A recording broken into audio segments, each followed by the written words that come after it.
জাইঙ্গা নিয়ে টানাটানি শুরু করছে। শৃঙ্খল মনে নেশা টেশা করে আসছিল হয়তো বা উনি আইসে আমিন থাওয়া দিয়ে ধরছে, কিন্তু হিউজ পরিমাণ অপমান করবো, একবারে তার ধুলিস্যাৎ করে দিব। হ্যাঁ, এই যে দোকান, এই পাম্পের যে দোকানটা, আমি আবারও বলতেছি, আপনারা এখনো খুঁজ নিয়ে দেখতে পারবেন। আমি যে ভিডিও করি, আমার ভিডিও সকল সরঞ্জাম এই পাম্পেই থাকে, এখানে থাকে। যে ফোকাস লাইট সবকিছু সরঞ্জাম এই পাম্পের দোকানে থাকে। হ্যাঁ, তো উনার যে বিহেভ এবং কি উনার যে আচরণ এত শৃঙ্খল, মনে নেশা টেশা করে আসছিল হয়তো বা, তা না হলে এত উগ্র হওয়ার কথা ছিল না। উনি যদি এখানে আমার সাথে ঝগড়া করতে না আসতো, তাহলে আইসে আমার সাথে কথা বলতো, আমার সাথে বসতো, যে তুমি কত টাকা কালেক্ট করছো। উনি আইসে আমিন থাওয়া দিয়ে ধরছে, কিন্তু আমিন কিন্তু এই মানবিক কাজে যায় নাই, এখন পর্যন্ত যায় না, ওটা নিয়ে কথা বলে না। তাকে কেন ধরলো? আমার প্রশ্ন হচ্ছে এটা। তার জায়গা কেন খুলতে চাইলো? আমার প্রশ্ন হচ্ছে এটা। আর আমি যদি তাকে পূর্ব পরিকল্পিত ভাবে তার উপরে আক্রমণ করার জন্য আমি থাকতাম, তাহলে এটা আমার এলাকা, এখানে আমি সবসময় আড্ডা দিয়ে সময় পার করি। আমার টিম মেম্বারের 6 জন নিয়ে বসে থাকতাম তার জন্য। মিনিমাম আমার এলাকা। আমি বলি আরেকটু জানতে চাচ্ছি, মানে এটা কি আপনার এলাকায় এসে হামলা করছে? হ্যাঁ, এটা আমার এলাকায়। আর উনি যদি ভালোভাবে আসতো, ভালো উদ্দেশ্য নিয়ে আসতো, অবশ্যই ভদ্র কিছু লোক নিয়ে 2-1 আসতো, কিংবা উনি একাই আসতো। উনি তো অনেক গুন্ডা পান্ডা নিয়ে আসছে সাথে। কেন নিয়ে আসছে? জানি আজকে যে সে নাচারে নাচা অথবা রাসেল রে হিউজ পরিমাণ অপমান করবো, একবারে তার ধুলিস্যাৎ করে দিব।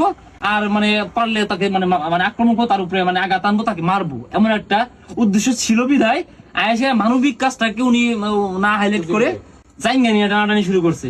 এটা গেল।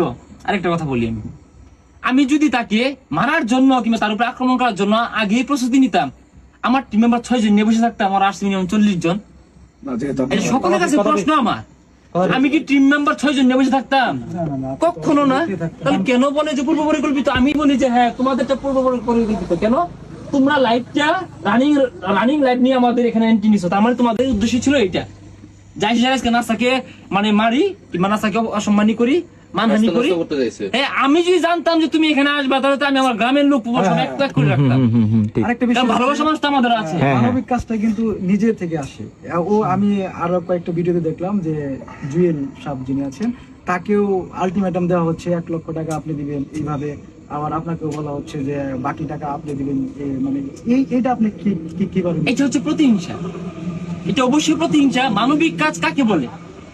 আপনি ধরেন আপনার যতটা সামর্থ্য আছে, সাধ্য আছে, আপনি ওইটা দিয়ে একজনকে হেল্প করবেন, এটা মানবিক। আর এর বাইরে যখন আপনার ঘাড়ে কেউ চাপাই দিবে, এটা হচ্ছে জুলুম, এটা হচ্ছে প্রতিহিংসা। কেননা উনার হয়তোবা ওইটুক ক্ষমতা আছে, উনি হয়তোবা আমাদের যে ইয়াতে বিশ্বের 1 নম্বর ধনী যে এলন মাস্ক, বিল গেটস, এদের সমপরিমাণ উনি ওদের থেকে বড় হইতে পারে, এই জন্য উনি এসব বলে, উনার মুখ দিয়ে এমন কথা আসে। তো আমি তো আজ পর্যন্ত বলি নাই, হ্যাঁ, আমি তো আজ পর্যন্ত বলি নাই যে আমি এত দিব অত দিব না। আমি বলি সবসময় যে আমার ধারা যদি কারো চুল পরিমাণ উপকার হয়, আমি ওটা করব। কিন্তু আমি আজ পর্যন্ত আসলে চুল পরিমাণ ক্ষতি করার চেষ্টা করিনি কারো। হ্যাঁ, আমি এই কথাই সবসময় বলি যে আমার ধারা যতটুকু সম্ভব হয়, আমি কোন মিয়ার জন্য আমি ওইটা কালেক্ট করে দিব। আমি নিজের কাছ থেকে কিছু দিব আর কিছু কালেক্ট করে দেওয়ার চেষ্টা করব। হ্যাঁ, এটা নিয়ে আমি গতকালকে একটা লাইভ করছি। ওই লাইভে প্রবাসী যারা আছে, ওরা যে করে মানে সহযোগিতা করে যারা আছে, কাইয়ুম ভাই হয়তো অনেকে চিনেন, উনি ওই লাইভে যোগদান করছিল। তিনি প্রতিশ্রুতি দিয়েছে 50,000 টাকা দিবে। তো আরেকটা ভাই ছিল আপনাদের জামালপুরের মেবি, আমি নামটা বলে হৃদয় না কি জানি, একটা হৃদয় ভাই না কি জানি, হৃদয় হাসান না, মানে এরকম একটা নাম ওনার মেবি, উনি ওইখানে আমার লাইভে জয়েন দিছিল। তো তাকেও বললাম যে দেখেন কি করা যায় এই বিষয়ে। আমি ফোনে অনেকের মাধ্যমে মানে যোগাযোগ করছি যে আপনারা একটু দেখেন, যে যেমনটা পারেন আমাদের শিবপুর জেলা কনিমিয়ার জন্য এই কাজটা করেন। আমি কিশোরগঞ্জে যারা আছে কন্টেন্ট ক্রিয়েটর যোগাযোগ করছি যে তোমরা অফলাইনে মানে বিকাশ নাম্বার দিয়ে না, এমনি অফলাইনে তোমাদের এলাকা থেকে কতটা তুলে দিতে পারো, এটা তুলে আমাকে কালেক্ট করে আমাকে জানাও এবং কি দাও। কনিমিয়ার অবস্থা খুব খারাপ, তার জন্য আমরা এটা কিছু করি। এইভাবে কিন্তু আমি কাজ করতেছি। ওনার হিসাব হচ্ছে উনি যে মাজার নিয়ে ঘুরে, শিষ্য নিয়ে ঘুরে, ওইটার সাথে আমি যোগদান দিই না কেন? মানে ওনার হিসাব হচ্ছে না, সাকে আমি ইউজ করতে পারতেছি না, এটি সমস্যা ওনার। উনি চায় উনি সবাইকে ব্যবহার করতে চায়, মানে আপনার মতো চেষ্টা করতেছিলেন। হ্যাঁ, অবশ্যই। আমি যদি না করি তো গতকালকের লাইভ, ওটা তার আজকের না। আমি যদি চেষ্টা না করি, আমার ফার্স্ট দিন রাসেল আইডিতে দেখবেন গতকালকে আমি কনিমিয়া নিয়ে লাইভ করছি। সেই লাইভে কি বলছি, সেই লাইভে আমি কিছু টাকাও কালেক্ট করছি, প্রায় 10,000 টাকার মতো কালেক্ট করছি। তো আমি যদি আমার জায়গা থেকে চেষ্টা না করতাম, তাই আমি গতকালকে লাইভটি কেন করলাম? আরেকটু আমি জানতে চাচ্ছি, জামালপুরের কন্টেন্ট ক্রিয়েটর মিলন চৌধুরী নামের ছেলে আছে, সে অসুস্থ ছিল।